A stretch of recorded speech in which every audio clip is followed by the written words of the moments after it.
Hello, and welcome to this video on the overview of the topic Euclidean Geometry, brought to you by the Answer series.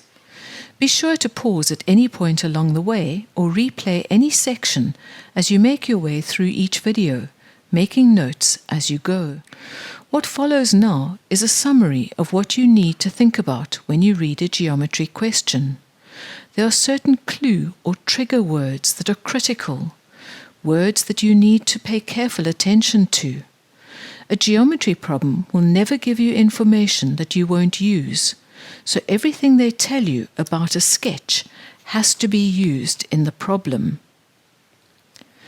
If you see the problem contains parallel lines, think of alternate angles being equal, corresponding angles being equal, and co-interior angles being supplementary.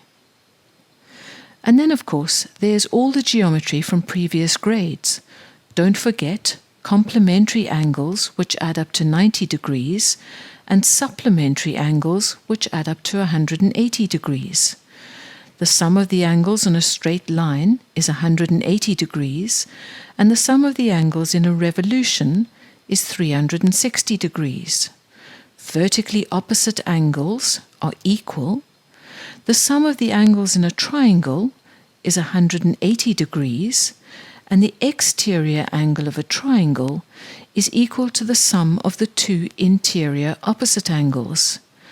And do not forget all the properties of the quadrilaterals. And then we come to circles.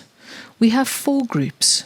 What to look out for if you are given a center, no center, a cyclic quadrilateral, or a tangent. A useful acronym is ACT. Be active, use the clues or triggers, and recall the theory systematically. We'll look at that in more detail. Mark all the information on the diagram so that you remember to use it. Equal or parallel sides, equal angles, right angles, radii, diameters, tangents. When you see a clue, remember all the facts you know about that clue. You might want to pause the video just to check all of these. Recall all the theory you have ever learnt so that you can apply your knowledge to each geometry problem. When they talk about the center of a circle, you need to think of many possibilities. The angle at the center is equal to twice the angle at the circumference.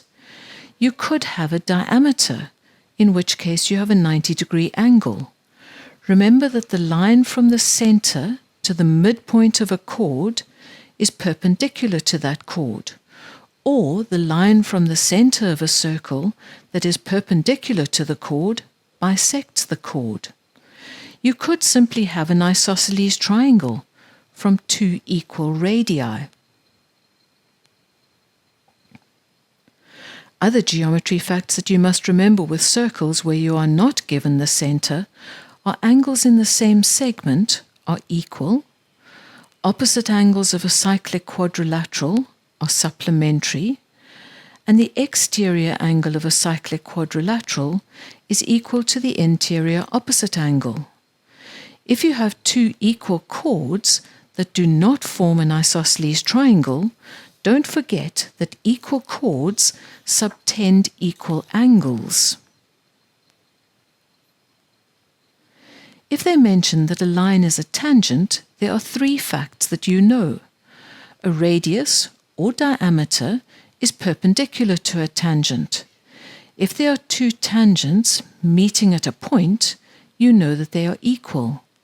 And then you have the tan-chord theorem, where you know that the angle between the tangent and a chord is equal to the angle in the alternate segment.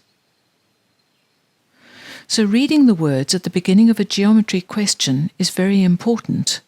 As you read, stop every time you see a clue and remember all the facts you know, so that you can look for them in the diagram. If you found this video useful, give it a like and subscribe to our channel so you don't miss any new episodes. Follow us on Instagram or Facebook to stay on top of the latest TAS news and launches. So that's it for now from the Answer Series, your key to exam success.